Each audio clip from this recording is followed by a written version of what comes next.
আজকে মাইকিং করেছিলেন, ফ্রিজের মাংস দিলেন যে, ফ্রিজের মাংস দিয়েছেন, খুলেন দেখেন, বের করেন। ফ্রিজের মাংস দিলেন কেন আপনি? ওই যে আমি কাগজে করে আলাদা করে নিয়ে এসছি এই মাংস, বের করেন। ওই ওখান থেকে বের করেন, ওই যে ওখান থেকে, ওই যে ভিতরে বের করেন। ফ্রিজের মাংস কেন দিলেন? আমি যে আপনাকে বললাম যে আমি নিব না, পচা মাংস ফ্রিজেরটা দিলাম কেন? দুইটা হচ্ছে ফ্রিজে। আমি বলে নিয়ে গেছি কি আপনি বলেন? আপনার সামনে আমি ওনার সাথে কথা বলে নিয়ে যাইনি, তাহলে উনি ফ্রিজের মাংস দিলে কেন? বলেন আপনি, বলেন। আমি না এখান থেকে দেখেন, কত আছে ওজন করে দেখেন। আরে ক্যামেরাটা বন্ধ করেন, ক্যামেরাটা কি কারণে? কারণ হচ্ছে যে আমি বলে নিয়ে গেছি এখান থেকে। আরে যা করে করো, হয়তো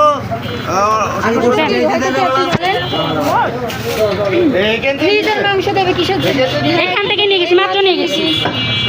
ফ্রিজের মাংস কিভাবে দেয় মানুষ? দেবে কিসের জন্য? আমি টাকা কম দিয়েছি ওনাকে, ফ্রিজের মাংস দিয়েছে ভালো মাংসের সাথে। ভালো